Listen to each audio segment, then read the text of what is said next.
আলা কুল্লি আহিয়ানিহি, রাসূলুল্লাহ সব সময় সর্বমুহূর্তে আল্লাহ জিকির আজকার করতেন। হয় জবানে জিকির আজকার করতেন, না হয় অঙ্গ প্রত্যঙ্গ দ্বারা। ভালো কাজের লিগে আছেন, আল্লাহ সন্তুষ্টির নিয়ত নিয়ে। সাহারি বিলম্ব খাওয়া, এবং সাহারি সামান্য হইলো, এমনকি এক দুই ঢোক পানি হইলো খাওয়া, এতে বরকত রয়েছে। এই জন্য আমার খিদা নেই, খেতে পারবো না, ঘুমিয়ে থেকে গেলেন না, এরকম কাজ করবেন না, আপনি অনুত্তম কাজ করলেন। ইবাদতের যেটি কোয়ালিটি ছিল সেটি হচ্ছে সেটা স্থায়ী হইতো। এবং এর প্রশংসা করেছেন নবী সাল্লাল্লাহু আলাইহি ওয়াসাল্লাম, আহাব্বুল আমালি ইলাল্লাহ আদম, সবচেয়ে ভালো আমল হচ্ছে আল্লাহর কাছে এটা স্থায়ী আমল। আসসালামু আলাইকুম রাহমাতুল্লাহি ওয়া বারাকাতুহু। তো বলছিলাম যে ফরজ সালাতগুলি ধীর স্থিরতার সাথে প্রতিটি অঙ্গ আপন আপন জায়গায় চলে যাবে। দাঁড়ানোর পর রুকুতে যাবেন, আপন আপন জায়গায় চলে যাবে। আবার রুকুতে দাঁড়াবেন, সোজা হয়ে দাঁড়াবেন, যে প্রতিটি অঙ্গ প্রত্যঙ্গ আপন আপন জায়গায় চলে যাবে। আবার সেজদাগে স্থির হবেন, সেজদার মাঝখানে আবার স্থির হবেন। এইভাবে সংক্ষেপে পড়তেন। মানে সুন্নত নফল যে দীর্ঘায়িত করতেন, তাহাজ্জুদ যে লম্বা করতেন, তার তুলনায় সংক্ষেপ হইত। কিন্তু তার মানে এই নয় যে জোহরের 4 রাকাত নামাজ 5 মিনিটে শেষ, এমনটা করতেন না নবী সাল্লাল্লাহু আলাইহি ওয়াসাল্লাম। তাহলে এই ক্ষেত্রে মুসল্লিদের খেয়ালও রাখতে হবে এবং দুটো দিকই রাখতে হবে। এই নয় যে আজকালকার অবস্থা দিক, আজকাল সবাই নামাজ যে পড়ছে এর মধ্যে মাঝামাঝি হইতে হবে, এমন নয়। নবী সাল্লাল্লাহু আলাইহি ওয়াসাল্লামের আমলে যে নামাজ ছিল, সেই নামাজকে সামনে রেখে মধ্যম পন্থা অবলম্বন করে ফরজ সালাত সংক্ষেপে হবে। আশা করি বিষয়টি বুঝছেন। তারপরে নফল নামাজের ক্ষেত্রে নবী সাল্লাল্লাহু আলাইহি ওয়াসাল্লাম অত্যন্ত লম্বা করতেন। এই মর্মে হাদিস রয়েছে, একটি হাদিস শোনাই। আওফ বিন মালিক আসজাই রাদিয়াল্লাহু তাআলা আনহু বলছেন যে আমি রাসূলুল্লাহ সাল্লাল্লাহু আলাইহি ওয়াসাল্লামের সাথে এক রাতে তাহাজ্জুদ পড়া শুরু করলাম, কিয়াম শুরু করলাম। মাঝে মধ্যে যদি তাহাজ্জুদে জামাত করেন যায়, সবসময় তাহাজ্জুদে জামাত নাই। আর যদি রমজান মাসে তারাবি হয় তো জামাত করে পড়াইটাই উত্তম। জি, তাহাজ্জুদ সম্পর্কে অনেকে জিজ্ঞাসা করে, জামাত চলবে? স্বামী স্ত্রী জামাত করতে পারে। আর যদি অন্য লোকের সাথে হয়তো মাঝে মধ্যে জামাত করতে পারেন। কেউ এসে লেগে গেল, তাহলে ওকে না করবেন না। তাহাজ্জুদ পড়ছেন আপনি মসজিদে এসে হয়তো, অথবা কোনো জায়গায় কেউ জামাতে লেগে গেল, বাবার সাথে পড়ছেন, কেউ লেগে গেল, ছেলেরা লেগে গেল, আর কেউ লেগে গেল, বন্ধু বান্ধব আছে হয়তো আপনার সাথে লেগে গেল, কোনো অসুবিধা নেই। বলছেন এক রাত আমি রাসূলুল্লাহ তাহাজ্জুদ পড়লাম, ফাকামা ফাকারা সূরাতুল বাকারা, সূরা বাকারা পড়ে দিলেন। সুবহানাল্লাহ, সূরা বাকারা পড়লেন। সূরা বাকারা চিন্তা করুন, আড়াই পড়ার মতো। লায়ামুর রবি আয়াত, শুধু পড়া নয় যে পড়েই যাচ্ছেন, বরং এক একটি আয়াত, কোন রহমতের আয়াত আসলে থেমে গিয়ে রহমতের দোয়া করলেন। ইল্লা ওয়াকাফা, থেমে যেতেন, ফাসাল, আল্লাহর কাছে রহমত চাইতেন। ওয়ালায়ামুর রবি আয়াতে আযাবেন, কোন আযাব, বালা মুসিবত, শাস্তি, জাহান্নাম ইত্যাদি, গজব, আল্লাহর ক্রোধ, এগুলোর কথা যখন আসতো, তখন তিনি থেমে গিয়ে ফাতাআওয়াজ, আল্লাহর কাছে আশ্রয় কামনা করতেন। আউযু বিল্লাহি মিনান নার, আল্লাহুম্মা আজিরনা মিনান নার। তারপর রুকু করলেন। কতক্ষণ? যতক্ষণ দাঁড়িয়ে। এক রাকাতে সূরা বাকারা শেষ। এই জন্য বলছেন, এই নয় যে 8 রাকাতে সূরা বাকারা শেষ করছেন। যতক্ষণ তিনি কিয়াম করলেন সূরা বাকারা, ততক্ষণ রুকু করলেন। সুবহানাল্লাহ, যেটা আমাদের এত দুর্বল, আমরা শারীরিকভাবে দুর্বল, আর ইমানের দিক থেকেও দুর্বল, আর মানসিক দিক থেকেও দুর্বল, সুতরাং আমাদের দ্বারা সম্ভব না। কিন্তু তারপরে তো সাদ্দেদু কারেবু, একটু তো করতে হবে, কাছাকাছি যাওয়ার চেষ্টা করতে হবে। আর নবী সাল্লাল্লাহু আলাইহি ওয়াসাল্লাম যদি রাতের অর্ধেক অংশ, 2/3 অংশ বা 1/3 অংশ 3 রকমের তাহাজ্জুদের কথা রয়েছে, তা আমাদের তো কমপক্ষে 1 ঘন্টা 2 ঘন্টার চেষ্টা করতে হবে। আল্লাহ যেন তৌফিক দান করেন। তো তারপরে নবী সাল্লাল্লাহু আলাইহি ওয়াসাল্লাম দোয়া করছিলেন সেই রুকুতে, সুবহানাজিল জাবারুতি ওয়াল মালাকুতি ওয়াল কিবরিয়া ওয়াল আজমাতি, এই দোয়া করেছেন। এই দোয়াটিকে এক শ্রেণীর প্রচলিত মযহাবধারীরা কোথায় পড়ে? কিসে? তারাবিতে 4 রাকাতের পরে যে বৈঠক করে, ওতে পড়ে। এখানে এমন কোনো প্রমাণ নেই, আমার জানা মতে এমন কোনো প্রমাণ নেই। আর যদি কেউ পড়ে এরকম, তাকে বলবেন যে ওই অথেন্টিক হাদিসটি দেন, যে কোন হাদিস আছে 4 রাকাত পড়ে বৈঠক দিলে এই দোয়াটি পড়তে হবে। আর অন্য জায়গার দোয়া এখানে এসে লাগিয়ে দেবেন আপনি, এটাকে সুন্নত, মানুষ তো সুন্নত মনে করছে এটাকে, আর না পড়লে তো গায়েব মনে করছে, তাহলে বেদাত হয়ে যাবে। কোনো কাজ সুন্নত নয়, অথচ সেটাকে যদি সুন্নত মনে করা হয়, কোনো কাজ সুন্নত নাই, শরীয়তে প্রমাণ না, আর সেটাকে যদি না পড়লে আইব মনে করে, তাহলে সেটা বেদাত হয়ে যাবে, বেদাতের ফর্মুলা। জি, সুনান নাসাঈর হাদিসটি। হাদিসটি সহিহ। নবী সাল্লাল্লাহু আলাইহি সাল্লামের ইবাদতে স্থায়িত্ব ছিল, যে ইবাদত করতেন কন্টিনিউ করতেন। ফরজ তো ফরজ, তাহলে তো কোনো কমতি নেই। সুন্নত যখন করতেন, তাহাজ্জুদ যেমন তাহাজ্জুদ পড়তেন, তো তাহাজ্জুদ এমন নয় যে তাহাজ্জুদ পড়লেন দুই এক বছর পড়লেন বা 2-4-6 মাস পড়লেন তারপরে ছেড়ে দিলেন, এমনটা করতেন না। আবার এখানে একটি জিনিস জানার বিষয়, অনেকে মনে করেন দীর্ঘদিন বেশ ধার্মিক, তাহাজ্জুদ পড়েন না। জিজ্ঞাসা করি তাহাজ্জুদ পড়েন না কেন? বলছে আমি আসলে কন্টিনিউ করতে পারি না, সেজন্য পড়ি না। এটা ভুল। কিন্তু অনেক সময় রাত খুব ছোট হয়ে যাচ্ছে, বিশেষ করে আপনাদের একেবারে ছোট হয়ে যাচ্ছে, তো 6 মাস ধরে রাত বা 4 মাস রাত ছোট হয়ে গেল, এই সময়টাই পারছেন না, না হয়, কিন্তু রাত তো বড়, 8 মাস ধরে রাত খুব বড়, তা তখন তো পারবেন। এই ক্ষেত্রে কোনো অসুবিধা নেই। আপনি সারা বছর তাহাজ্জুদ চালাতে পারছেন না বা পারবো না, আপনি হিমশিম খাচ্ছেন, চিন্তা করছেন, সেজন্য তাহাজ্জুদই শুরু করবেন না, এটা আপনার ভুল ধারণা, ভুল শিক্ষা। যত পারেন চেষ্টা করেন, কিন্তু উত্তম হচ্ছে যে কোনো একটা আমল যদি শুরু করে দেন সেটা কন্টিনিউ করার চেষ্টা করবেন, যদি সেটা অল্প পরিসরে হোক। ধরেন আপনার বড় রাতে আপনি 2 ঘন্টা পারছিলেন বা 1 ঘন্টা পারছিলেন, এখন আরে 10 মিনিট পড়েন, 15 মিনিট পড়েন, 2 রাকাত পড়ে 4 রাকাত পড়ে আপনি ভেতরটা পড়ে নেন, কিন্তু ছেড়ে দিন না, একবারে চেষ্টা করেন। কিন্তু সেটাও যদি না পারেন যে আমি 4 মাস আমি তাহাজ্জুদ পড়তে পারছি না, বাকি আমি 8 মাস পড়বো, কোনো অসুবিধা নেই, কোনো অসুবিধা নেই। নবী সাল্লাল্লাহু আলাইহি ওয়াসাল্লামের ইবাদতের যেটি কোয়ালিটি ছিল সেটি হচ্ছে সেটা স্থায়ী হতো, এবং এর প্রশংসা করেছেন নবী সাল্লাল্লাহু আলাইহি ওয়াসাল্লাম, আহাব্বুল আমালি ইলাল্লাহ আদম, সবচেয়ে ভালো আমল হচ্ছে আল্লাহর কাছে এটা স্থায়ী আমল, ওয়াইন কাল্লা, যদিও পরিমাণ কম হয়, কন্টিনিউ করে যান আপনি। আর মা আয়েশা রাদিয়াল্লাহু তাআলা বলছেন, কানা আমালু রাসূলিল্লাহ দিমা, নবী সাল্লাল্লাহু আলাইহি আমলগুলি ছিল স্থায়ী, কন্টিনিউ, শুরু করলে আমলটা চালিয়েই যেতেন। জি। ওয়াইয়াকুম ইউতিকু মা কানা ইউতিক, তোমাদের মধ্যে কে পারবে যতটা তিনি পারতেন, তার সমান না পারবো, কিন্তু তার পেছনে পেছনে তো থাকতে পারবো, কিন্তু তার পেছনই ধরবো না, এটা হচ্ছে ভুল। তার পেছনও ধরবো না আমি, তার পেছনে পেছনেও চলবো না। হ্যাঁ, কচ্ছপের গতি তো হলো আপনি নবী সাল্লাল্লাহু আলাইহি পেছনে চলেন, মুক্তি পাবেন, কিন্তু নবী সাল্লাল্লাহু আলাইহি ডানে চলে যান, বামে চলে যান, এগিয়ে চলে যান, মানে বেদাতি তরিকায় চলে যান, কখনো মুক্তি পাবেন না। যদি আপনার গন্তব্যস্থান থাকে মক্কা, একটি উদাহরণ দিই, কারণ অনেকে মনে করে বেদাতি ধার্মিক মনে হয় আমাদের সমাজের যারা শুধু নামাজ পড়ে কিন্তু মেলা গুনাহ করে তাদের চেয়ে অনেক ভালো, না, মোটে ভালো না। উদাহরণটি ভালো করে শুনেন। একজন মক্কা যাবে কিন্তু সে পায়ে হেঁটে যাচ্ছে, মক্কা যাবে কিন্তু পায়ে হেঁটে যাচ্ছে। কোন দিকে যাচ্ছে? মক্কার দিকে যাচ্ছে। পৌঁছবে না? পৌঁছবে না? পৌঁছবে, কিন্তু লেট হবে, ঠিক কিনা? কিন্তু আরেকজন বলছে যে মক্কা যাব, আর সে প্লেনে উঠেছে, কিন্তু নিউ ইয়র্কের প্লেনে উঠেছে, ম্যানচেস্টার থেকে নিউ ইয়র্ক বা বাংলাদেশ, কোনোদিন পৌঁছতে পারবে মক্কা? বড় স্পিডে যাচ্ছে তো। হ্যাঁ, শুধু খরগোশের গতি হইলে হবে না, খরগোশের গতিটা নবী সাল্লাল্লাহু পেছনে পিছনে হইতে হবে। কথা বোঝা গেছে? কচ্ছপের গতিতেও যদি থাকে যে শুধু 5 ওয়াক্ত ফরজটা পড়ছেন আপনি, আর হারাম নাজায়েজ কাবিরা থেকে বেঁচে থাকছেন আপনি, সুন্নত বেশি করতে পারছেন না, জীবনও তাহাজ্জুদ পারলেন না, জীবনও সালাতুল দুহা পারলেন না, জীবনও নফল নামাজ রোজা রাখতে পারলেন না, তবুও আপনি জান্নাতে পৌঁছে যাবেন, আল্লাহ সন্তুষ্টিতে পৌঁছে যাবেন, কারণ রাস্তা আপনার ঠিক আছে। আল্লাহ যেন বোঝার তৌফিক দান করেন, সে অনুযায়ী আমলের তৌফিক দান করেন। তো রাসূলুল্লাহ সাল্লাল্লাহু আলাইহি সাল্লামের ইবাদত স্থায়ী ছিল, এবং রাসূলুল্লাহ কঠোর পরিশ্রম করে তাহাজ্জুদ পড়তেন। পা ফুলে যেত, পা ফেটে যেত, কত ঘন্টা তাহলে দাঁড়িয়ে থাকতেন চিন্তা করুন আপনি। পা ফুলে যাওয়া, পা ফেটে যাওয়া, কেমন ইবাদত করলে, কোন কোয়ালিটির ইবাদত হলে সেটা হইতে পারে একটু চিন্তার বিষয়। রাসূলুল্লাহ এছাড়া বেশ কিছু সুন্নত আদায় করতেন, যেমন বেতরটি অনেক বেশি গুরুত্ব দিতেন, কখনো বেতর ছাড়তেন না। আউতেরু ইয়া আহলাল কোরআন, হে কোরআনের অনুসারীরা, অর্থাৎ মুসলিমরা, তোমরা বেতর আদায়, ফাইনাল্লাহ বিতরুন ইউহিব্বুল বিতর, আল্লাহ বেজোড়, সুতরাং বেতরকে ভালোবাসেন। আল্লাহ বেজোড় মানে 1 না 3? হ্যাঁ, 1। তাহলে আল্লাহ বেজোড়, বেতরকে ভালোবাসেন, আল্লাহ বেতর, বেতরকে ভালোবাসেন। তারপরে বেতরের ক্ষেত্রে সর্বনিম্ন 3 কি করে হয়ে গেল? কি বুঝলেন? তাহলে বোঝা গেল বেতরের ক্ষেত্রে সর্বনিম্ন বেজোড় হচ্ছে 1। 1 রাকাত, শুধু 1 রাকাত কেউ যদি বেতর পড়ে সেটাও জায়েজ।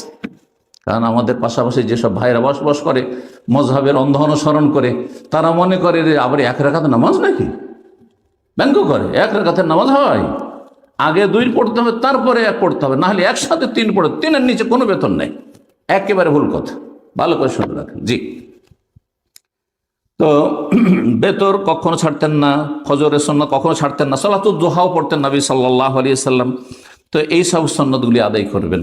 কথা লম্বা নামাজের ক্ষেত্রে এই জন্যই করে দিলাম যে নামাজ যদি ঠিক হয়ে যায় তো যাকাত ঠিক হয়ে যাবে।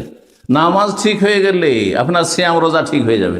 নামাজ ঠিক হলে হজ উমরা যেন বলতে হয় না। বহু বেনামাজি আছে, ওদের কাছে বেশি পয়সা, ওরা প্রতি বছর উমরা আর হজে যাচ্ছে, ঠিক কিনা? কিন্তু নামাজে মসজিদে খুঁজে পাওয়া যায় না। সুতরাং আগে 5 ওয়াক্ত সালাত ঠিক করতে হবে। আল্লাহ তৌফিক দান করেন। রাসূলুল্লাহ সাল্লাল্লাহু আলাইহি ওয়াসাল্লাম রমজান মাসের শুধু পুরো রমজান, পুরো মাসের সিয়াম পালন, অন্য কোনো মাসে পুরো গোটা রমজান, গোটা অন্য কোনো মাস রোজা রাখছেন এমনটা করতেন না, একমাত্র রমজান। তবে শাবান মাসে অধিকাংশ দিনগুলিতে নবী সাল্লাল্লাহু আলাইহি ওয়াসাল্লাম রোজা রাখতেন। সহিহ বুখারী মুসলিম। ওয়া কানা ইয়াসুমু শাবানা ইল্লা কালিলা। নবী সাল্লাল্লাহু আলাইহি ওয়াসাল্লাম শাবানের অল্প কয়েকটি দিন বাদ দিয়ে বাকি সমস্ত দিনগুলি রোজা রাখতেন। জি, সুতরাং 15 তারিখের পরে তোমরা রোজা রাখিও না, যে হাদিস তিরমিজির, ওটি জয়ীফ হাদিস। বরং 15 শাবানের পরেও আপনার 20, 22, 25 হলেও কোনো অসুবিধা নেই। নবী সাল্লাল্লাহু আলাইহি ওয়াসাল্লামের এই মা আয়েশার এই হাদিস দ্বারা স্পষ্ট প্রমাণিত হয়, রাখতে কোনো অসুবিধা নেই। আবার বেদাত হচ্ছে কি, যে গোটা শাবান রাখবো না, শুধু 15 শাবান শবে বরাতে রোজা রাখবো, এইটি বিদাত। এই যে নবী সাল্লাল্লাহু আলাইহি ওয়াসাল্লাম আদর্শ নয়। জি, নফল সিয়াম এছাড়া নবী সাল্লাল্লাহু আলাইহি ওয়াসাল্লাম সোমবার বৃহস্পতিবার রোজা রাখতেন। আইয়ামে বীজ, চাঁদের তারিখের 13, 14, 15 রাখতেন এবং রাখার জন্য বলেছেন 3, 10, 30। তাহলে তিনটি করে কেউ যদি রোজা রাখে, মাসে 3টি হোক অথবা 13, 14, 15 রেখে 3টি হোক, তাহলে সিয়াম উদ্দাহার, গোটা বছর রোজা রাখার সওয়াব পেয়ে গেল। জি, এছাড়া শাওয়াল মাসের 6টি সিয়াম রাসূলুল্লাহ সাল্লাল্লাহু আলাইহি ওয়াসাল্লাম রাখার কথা বলেছেন এবং উৎসাহিত করেছেন। আর তারপরে আপনার আরাফার সিয়াম, আশুরার সিয়াম, এই সিয়ামগুলি রাসূলুল্লাহ সাল্লাল্লাহু আলাইহি ওয়াসাল্লামের সিয়াম রোজার ক্ষেত্রে আদর্শ।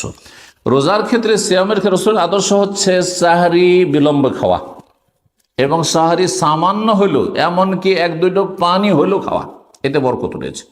এই জন্য আমার খিদা নেই, খেতে পারবো না, ঘুমিয়ে থেকে গেলেন না, এরকম কাজ করবেন না। আপনি অনুত্তম কাজ করলেন। উঠে কমপক্ষে আজান আগে এখানে 1 গ্লাস পানি খান, 2 গ্লাস পানি খান, অথবা একটা খেজুর খান। উত্তম হচ্ছে খেজুর খেয়ে সাহরি করা। যেমন ইফতারির ক্ষেত্রে খেজুর, এটা তো আমল আছে, কিন্তু সাহরির ক্ষেত্রে এই আমল কিন্তু নেই। আমাদের সালাফি ভাই বোনদের মধ্যে আমল নেই। অথচ নবী সাল্লাল্লাহু আলাইহি ওয়াসাল্লাম বলছেন, নেমা সুহুরুল মুমিনি আত-তামরু, মুমিনের সবচাইতে উত্তম সাহরি হচ্ছে খেজুর। জি, লবণ জাতীয় কিছু খান, পিপাসা লাগবে বেশি। মিষ্টি জাতীয় খান, পিপাসা লাগবে না, এই রহস্য রয়েছে। জি, তো ইফতারির ক্ষেত্রে নবী সাল্লাল্লাহু আলাইহি ওয়াসাল্লাম তাড়াতাড়ি করতেন। তাড়াতাড়ি মানে এই না যে সূর্য আছে আপনি ইফতার করে দেবেন। যখন নিশ্চিত হয়ে গেছেন যে সূর্য ডুবে গেছে, হ্যাঁ, যেইভাবে নিশ্চিত হওয়া সম্ভব, নিশ্চিত হওয়ার পর আর লেট করবেন না। 5 মিনিট আরও সতর্কতা অবলম্বন করি, তারপরে ইফতারি যে লিস্ট দেশে যেটা তৈরি হয়, এটা ভুল তরিকা। জি, নবী সাল্লাল্লাহু আলাইহি ওয়াসাল্লামের যাকাতের ক্ষেত্রে উত্তম আদর্শ রাসূলুল্লাহ সাল্লাল্লাহু আলাইহি ওয়াসাল্লাম। জি, যাকাত আল্লাহ রাব্বুল আলামিন তাকে বলছেন, খুয মিন আমওয়ালিহিম সাদাকা, হে নবী, যারা মুসলিম, বিত্তবান, সচ্ছল, যাদের খেয়ে দিয়ে অতিরিক্ত নেশাব পরিমাণ আছে, তাদের কাছ থেকে তুমি সাদাকা গ্রহণ করো। যাকাত রাসূলুল্লাহ সাল্লাল্লাহু আলাইহি ওয়াসাল্লাম গ্রহণ করেছেন, আল্লাহ নির্দেশ দিয়েছেন। সুতরাং খোলাফায়ে রাশেদিন যদি আমানতের সাথে যেমন তারা করেছেন, এমন যদি মুসলিম শাসক আমানতদার বিশ্বস্ত হয়, তাহলে আল্লাহ রাব্বুল আলামিন অধিকার দিয়েছেন। কিন্তু এমন মুসলিম শাসক ইসলামী আইনের বাস্তবায়ন করে। জি, তো বলছিলাম যাকাতের কথা। যাকাতের পরে তখন দান সাদকা, নবী সাল্লাল্লাহু আলাইহি ওয়াসাল্লাম দান সাদকা করেছেন, দান সাদকার জন্য উৎসাহিত করেছেন। বরং নবী সাল্লাল্লাহু আলাইহি ওয়াসাল্লাম খাওয়া দাওয়া যা কিছু না খেয়েও দান করেছেন। কেউ আসলে না করে দেননি, ডানে বামে। আর সন্ধ্যা হওয়ার আগে আগে যা কিছু থাকতো দিয়ে শেষ করে দিতেন। রাসূলুল্লাহ সাল্লাল্লাহু আলাইহি ওয়াসাল্লাম সঞ্চয় করে রাখতেন না। জি, কানা রাসূলুল্লাহ ইয়াদাখিরু লিগাদিন, আগামীকালকে কি খাবো, আগামীকালকে ছেলে মেয়ে কী খাবে, এই জন্য রাখতেন না। সুবহানাল্লাহ, এটি হচ্ছে নবী সাল্লাল্লাহু আলাইহি ওয়াসাল্লাম আদর্শ। যদিও বিষয়টি ফরজ নয়, আপনি সঞ্চয় করে রাখেন, কিন্তু রুজি যেন হালাল হয় আর হালাল জায়গায় যেন খরচ করেন। মিন আইনা ইকতাসাবা ফিমা আনফাকা। হজের ক্ষেত্রে রাসূলুল্লাহ সাল্লাল্লাহু আলাইহি ওয়াসাল্লামের আদর্শ, হজ গুরুত্বপূর্ণ ইবাদত, উমরা গুরুত্বপূর্ণ ইবাদত। এই ক্ষেত্রে রাসূলুল্লাহ সাল্লাল্লাহু আলাইহি ওয়াসাল্লাম বলছেন, খুযু আন্নী মানাসিকাকুম লিতাখুযু আন্নী মানাসিকাকুম। নবী সাল্লাল্লাহু আলাইহি ওয়াসাল্লাম সাহাবায়ে কেরামকে সাথে নিয়ে বিদায় হজ করছেন, আর বিভিন্ন জায়গায় মেনা, আরাফা, মুজদালিফা, যেখানে বিভিন্ন জায়গায় যাচ্ছেন, সাফাতে, মারওয়াতে, জামরাতে, খুযু আন্নি মানাসিকাকুম, আমার থেকে তোমরা তোমাদের হজ উমরার তরিকা শিখে না। সুতরাং যেমন নবী সাল্লাল্লাহু আলাইহি ওয়াসাল্লাম বলেছেন, আমার মতো সালাত পড়ে যেমন দেখলে, ঠিক তেমনই হজ উমরাও করতে হবে রাসূলুল্লাহ সাল্লাল্লাহু আলাইহি ওয়াসাল্লামের তরিকায়। এই ক্ষেত্রে খেয়াল খুশি চটি বই নেবেন, যেই সব বইয়ে কোনো রকমের রেফারেন্স নাই, অথেন্টিক নয়, আর আপনার তওয়াফের 7 চক্করের 7 দোয়া, সাফা মারওয়ার 7 চক্করের 7 দোয়া, আর বিভিন্ন জায়গায় গদ বাঁধা দোয়া, নিয়ত ইত্যাদি, এসব বিদাতি তরিকায় যদি উমরা করেন, হজ করেন, কোনো কাজ হবে না। আল্লাহ বুঝার তৌফিক দান করেন। হজ উমরার সংখ্যা বাড়াইতে হবে এমন কথা নাই, কোয়ালিটিটা সুন্দর হইতে হবে। এবাদতের দুটি দিক বলতে গিয়ে আমি কিন্তু ওখানে অসম্পূর্ণ থেকে গেছি। সেটা হচ্ছে মানুষের উদাহরণ দিয়েছিলাম, তাই না? ফিরে আসি, কথাটি কমপ্লিট করি। মানুষের যেমন দুটো দিক আছে, বললাম একটা দেহ আর একটা আত্মা, ঠিক তেমনই এবাদত বন্দেগীর দুটো দিক আছে গুরুত্বপূর্ণ। একটি হচ্ছে এবাদত বন্দেগীর জাহিরি, নামাজের ক্ষেত্রে জাহিরি কাজগুলি আপনি শুরু করবেন তাকবীরে তাহরিমা দিয়ে, আর তারপরে যতগুলি কাজ আছে, কিয়াম, দাঁড়ানো, রুকু, সেজদা, আর তারপরে রুকু থেকে উঠে দাঁড়ানো, কওমা, তারপরে আপনার বৈঠক, জালসা, আর তারপরে আপনার তাশাহুদ ইত্যাদি ইত্যাদি, আর সালাম পর্যন্ত, ঠিক না? এটা হচ্ছে সালাতের বডি, সালাতের দেহ। আর এর মধ্যে যে দোয়াগুলি রয়েছে, সূরা রয়েছে, জিকির আজকার রয়েছে, আর এগুলিতে মনোযোগী হওয়া, খুশুর সাথে এগুলি পাঠ করা, আর তার সাথে মন লাগিয়ে নামাজ পড়া, ইখলাস যে কোয়ালিটিগুলি বললাম, এগুলি হচ্ছে সালাতের রুহের মতো, সালাতের রুহের মতো। শরীরে যদি রুহ না থাকে, যেমন শরীরের কোনো মূল্য নেই, দেহের মানুষের মূল্য নাই, ঠিক তেমনই সালাতের জাহিরি সব সুন্নত ঠিক আছে। আমাদের সহিহ আকীদা মানহাজের অনুসারী ভাইয়েরা অনেকেই জাহিরি নামাজের ক্ষেত্রে পায়ে পা লাগানো খুব ঠিক আছে, কাঁধে কাঁধে লাগানো ঠিক আছে, আর একবারে হাত বাঁধা রফায় দেন, কোনো ঘাটতি নেই, কোনখানে তাওয়ারুক করতে হবে, কোনখানে ইফতেরাস, পা বিছিয়ে বসতে হবে, সব ঠিক আছে, কিন্তু অন্তরের খুশুর বড় অভাব রয়েছে, এই ঘাটতি রয়েছে। তাহলে আসলটাই তো নেই। আপনার দেহ খুব সুন্দর, বডি খুব সুঠাম, একবারে দেখতে খুব সুন্দর মানুষ আপনি, কিন্তু আপনার রূহ বেরিয়ে চলে গেছে শরীর থেকে, কী লাভ আছে এই দেহে? আল্লাহ যেন বুঝার তৌফিক দান করেন। তো বলছিলাম, হজ উমরার ক্ষেত্রে নবী সাল্লাল্লাহু আলাইহি ওয়াসাল্লাম জীবনে একটি হজ করেছেন।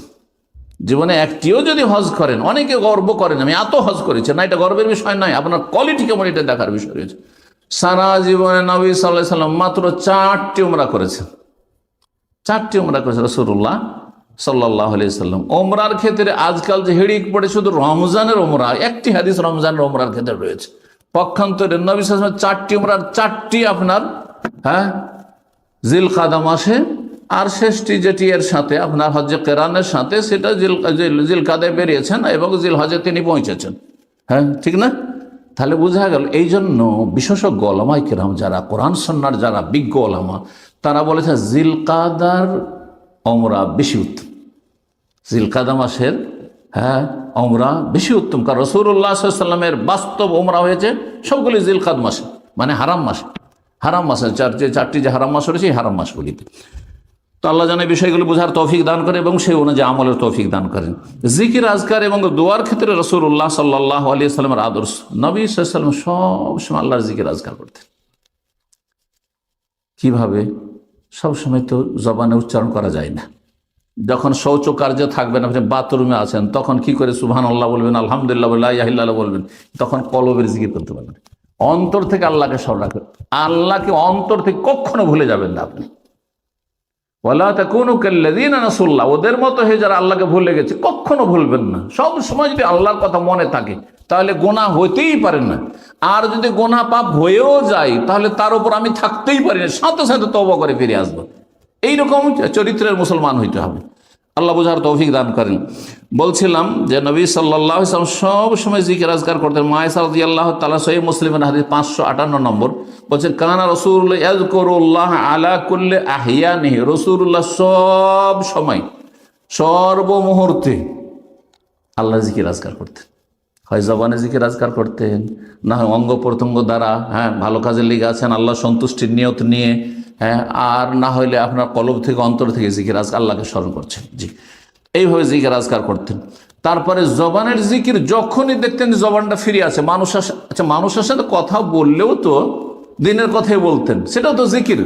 এই জন্য আমাদের এই মজলিসে জিকির, হাদিস কোরআন হাদিস বলে যে আলোচনা, দিনই আলোচনা যদি আল্লাহর কথা, রসুলের কথা, কোরআনের কথা, সুন্নাহর কথা যদি আলোচনা হয়, সেটাকে মজলিসে জিকির বলা হয়। তো এটা মজলিসে জিকির, কেউ জিকির করছেন, আলোচনা করছেন, কেউ আলোচনা শুনছেন, মানে জিকিরের মজলিস আপনি আছেন। জি, এই জিকিরের মজলিস সম্পর্কে রাসূলুল্লাহ হাদিস রয়েছে যে এক লোক এসেছে, আল্লাহ, ও তো নিজের দুনিয়ার গরজে এসেছিল, ও তো দিনের কথা শুনতে আসেনি। তখন সহিহ বুখারীর হাদিস, হ্যাঁ, ওই ফেরেশতারা বলছেন যে একজন এসেছে, ওখানে আপনি সবাইকে মাফ করে দিলেন, তো একজন তো এসেছে, ও তো ইন্নামা জাআলি হাজাতে, দুনিয়ার গরজে এসেছে। তখন আল্লাহ বলছেন সে ফেরেশতাকে যে হুমুল জালিসু লা ইয়াশকা বিহিম জালিসুহুম, ও ভালো মানুষের সাথে বসেছে, সুতরাং সেখান থেকে ও হতভাগা হয়ে যাবে না, তারও ভাগ্য চমকে যাবে। সুবহানাল্লাহ। জি, তো নবী সাল্লাল্লাহু আলাইহি সাল্লামের জিকির আজকার সম্পর্কে যখনই জবান ফিরিয়ে হয়তো কিছু না কিছু জিকির আজকার করছেন। এই মর্মে আব্দুল্লাহ বিন ওমর রাদিয়াল্লাহু তাআলা ঘনিষ্ঠ সাহাবী রাসূলুল্লাহ সাল্লাল্লাহু আলাইহি ওয়াসাল্লামের যুবক, তিনি বলছেন ইনকানা লা নাউদ্দু লিরাসূলিল্লাহ ফিল মাজলিসিল ওয়াহিদ মিআতা মাররা, একটা মজলিসে অল্প সময় বসে আছেন, তার মাঝেই কথার ফাঁকে কথাও বলছেন, কারো কথার উত্তরও দিচ্ছেন, এর মাঝে মাঝে বলতেন রাসূলুল্লাহ 100 বার শুনতাম কিছুক্ষণের মধ্যেই, রব্বিগফিরলি ওয়া তুব আলাইয়া ইন্নাকা আনতাত তাওয়াবুর রহিম। রব্বিগফিরলি, আল্লাহ আমাকে ক্ষমা করে দাও, ওয়া তুব আলাইয়া, আমার তওবা কবুল করো, ইন্নাকা আনতাত তাওয়াবুর, তুমি তওবা কবুলকারী, তুমি দয়ালু। বিভিন্ন ভাষা দিয়ে হাদিস রয়েছে, তার মধ্যে এটি একটি ভাষা। তওবা ইস্তিগফার পড়া সুনান আবু দাউদ তিরমিজি হাদিস, আল্লামা আলবানী রাহমাতুল্লাহ সিলসিলা সহিহ 556 নম্বর হাদিস, হাদিসটিকে সহিহ বলেছেন। নবী সাল্লাল্লাহু আলাইহি ওয়াসাল্লাম কোরআনের তেলাওয়াতের ইবাদতটি আজকাল মানুষরা, আমাদের এমনকি যারা সহিহ সুন্নাহর অনুসারী ভাইরা, তারাও রমজানের সাথে শুধু সীমিত করেছে। এমনটা করবেন না। কোরআনে কারিমে যে কি বরকত রয়েছে, যারা তেলাওয়াত করে তাদের কাছ থেকে বাস্তবটা আপনি জানার চেষ্টা করবেন। হয়তো তারা অনেকে প্রকাশ করবে না, কিন্তু সত্যি এই জীবনে যে বরকত রয়েছে কোরআনী জীবনে, কোরআন তেলাওয়াত আপনি করুন, সকাল সন্ধ্যা যখনই সময় পান, আপনি কাজে বের হওয়ার আগে একটু করে নেন, কাজ থেকে ফিরে আসে যতই কাজ করে আসেন, ঘুমাবার আগে একটু কোরআনে কারিমে তেলাওয়াত করেন। আরে বেশি না হয় 1 পেজ হোক, 2 পেজ হোক, কিছুটা কোরআন তেলাওয়াত করেন। আপনার জীবনে বরকত হবে, আপনার পরিবারের ছেলেমেয়ের জীবনে বরকত হবে, আপনার ঘরে যেখানে তেলাওয়াত হইল কোরআনে কারিম সেখানে বরকত হবে, আপনার লাইফে সারা জীবনের প্রতিটি ক্ষেত্রে মানসিক শারীরিক বিভিন্ন দিকে বরকত হবে, বরকত আর বরকত। কোরআনে কারিমকে আল্লাহ মুবারক বলেছেন। সুতরাং এই বিষয়টিকে লম্বা করার সময় নেই, সংক্ষেপে আমি এতটুকু বললাম যে কোরআনে কারিমের সাথে যেন আমরা সব সময় সার্বিক দিক থেকে সম্পৃক্ত থাকার চেষ্টা করি। তার মধ্যে একটি গুরুত্বপূর্ণ দিক হচ্ছে তেলাওয়াত করা, আর সেটা যদি অর্থ বোঝা হয় তো আরো ভালো। আল্লাহ তৌফিক দান করুন। নবী সাল্লাল্লাহু আলাইহি ওয়াসাল্লামের একটি গুরুত্বপূর্ণ ইবাদত রমজান মাসের এতেকাফ করা। যাদের পক্ষে সম্ভব হবে এতেকাফ করবেন, আর এই বিষয়টিকে আর লম্বা করছি না। আর এতেকাফ মসজিদে হবে, মহিলাদের এতেকাফ বাড়িতে করা এটি সুন্নতের খেলাফ। এটি নবী সাহাবিয়াতের আদর্শ নয়। কোন সাহাবিয়া নবী সাল্লাল্লাহু আলাইহি ওয়াসাল্লাম 1 বছরে নবী সাল্লাল্লাহু বিবিগণকে মসজিদে এতেকাফ করতে দিলেন না। তারা কি ঘরে এতেকাফ শুরু করেছেন? হ্যাঁ, নবী সাল্লাল্লাহু মাহাতুল মুমিনিন কেউ করেছেন? কোন সাহাবিয়া করেছেন যে মুসাল্লায় বসে বসে এতেকাফ করছেন? বরং আল্লাহ কোরআনে কারিমে বলেছেন যে ওয়াতাহির বাইতি লিত-তায়িফিনা ওয়াল আকিফিনা ওয়া রুকআই সুজুদ, বাইতুল্লাহকে, আল্লাহর ঘরকে পাক পবিত্র রাখো রুকুকারী সিজদাকারী এবং ওয়াল আকিফিনা ইতিকাফকারীদের জন্য। তো ইতিকাফ মসজিদে হয়। তারপরে ওয়ালা তুবাশিরুহুনা ওয়া আনতুম আকিফুনা ফিল মাসাজিদ, তোমরা নারীদের সংস্পর্শে যেও না, যৌনাচার করিও না যখন তোমরা এতেকাফ অবস্থায় থাকবে। মাসাজ ফিল মাসাজ, মসজিদে। তো মসজিদ ছাড়া এতেকাফ হয় না। এগুলো ভুল তরিকা, বেদাতি আমল, এসব আমলে কোনো নেকি পাওয়া যাবে না। নবী সাল্লাল্লাহু আলাইহি ওয়াসাল্লামের আরেকটি গুরুত্বপূর্ণ ইবাদত হচ্ছে নিজে ভালো থাকার সাথে অন্যকে ভালো করার জন্য সময় বের করা। এটি তার কাজ ছিল, এটি তার পেশা ছিল। এই পেশা যদি আপনার হয় তো কত ভাগ্যবান আপনি। সেই পেশা আপনার, সেটা ফরজ হোক, কেউ ফরজ করেছে, অথবা আপনি সেই পেশাদার না, কিন্তু সেটাকে আপনি পেশা হিসেবে গ্রহণ করেছেন যে সকাল সন্ধ্যা 10 মিনিট হইলেও কাউকে ভালো কথা বলবো, বেনামাজিকে নামাজের জন্য দাওয়াত দেবো, এটা হারাম খায় তাকে হালালের জন্য দাওয়াত দেবো, যে দুনিয়াদার তাকে আখেরাতমুখী দিনমুখী হওয়ার জন্য দাওয়াত দেবো। একটু দাওয়ার কাজ করবেন, কিন্তু আপনি কোরআন সুন্নাহ ভিত্তিক দাওয়ার কাজ করবেন, যেটি বেশি গুরুত্বপূর্ণ সেটা দিয়ে শুরু করবেন, আর সে সম্পর্কে জ্ঞান অর্জন করবেন। আল্লাহ যেন তৌফিক দান করেন। এক কথায় নবী সাল্লাল্লাহু আলাইহি ওয়াসাল্লাম জীবনের প্রতিটি ক্ষেত্রে আমাদের জন্য আদর্শ। যেইভাবে তিনি রবের ইবাদত বন্দেগী করেছেন সেইভাবে আমাদের ইবাদত বন্দেগী করতে হবে। প্রথমখানে মৌলিক বিষয়গুলি আমি আপনাদের সামনে তুলে ধরার চেষ্টা করেছি। আল্লাহর কাছে দোয়া করি আল্লাহ রাব্বুল এই কথাগুলি দ্বারা আমাকে উপকৃত করেন, আপনাদেরকে যেন লাভবান করেন, এবং এটা আমাদের জন্য নাজাতের ওসিলা হিসাবে আল্লাহ কবুল করেন। মসজিদ তাওহীদের যেসব ভাইয়েরা এখানে রয়েছেন দায়িত্বশীল, আল্লাহ তাদেরকে জাযায়ে খায়ের দান করেন এবং তাদের এ নেক আমল কবুল করেন। এবং আপনারা যারা দূর দূরান্ত থেকে এসেছে আল্লাহ আপনাদেরকে উত্তম প্রতিদান দান করেন। আল্লাহ আপনাদের রিজিকে বরকত দান করেন, হারাম জীবন থেকে বেঁচে থাকার তৌফিক দান করেন, হালাল জীবনে আল্লাহ বরকত দান করেন। ছেলে মেয়েদের ইমানি ইসলামী তরবিয়তকে আল্লাহ যেন সহজ করে দেন, এবং আল্লাহ রাব্বুল আলামিন ভালো মানুষ হয়ে থাকার, ছেলে মেয়েদেরকে ভালো মানুষ করার যেন তৌফিক দান করেন। আল্লাহ এই বিষয়টিকে যেন সহজ করেন। ফিতনার জামানে সমস্ত ফিতনা থেকে আমাদেরকে, আমাদের ছেলে মেয়ে, পরিবার পরিজন, প্রিয়জন, আত্মীয় স্বজন সবাইকে আল্লাহ রাব্বুল আলামিন যেন ভালো মানুষ হওয়ার তৌফিক দান করেন, ভালো মানুষ হয়ে রবের সামনে হাজির হওয়ার তৌফিক দান করেন। রব্বানা আতিনা ফিদ দুনিয়া হাসানা ওয়া ফিল আখিরাতি হাসানা ওয়া কিনা আযাবান নার। রব্বানা যালামনা আনফুসানা ওয়া ইল্লাম তাগফির লানা ওয়া তারহামনা লানাকুনা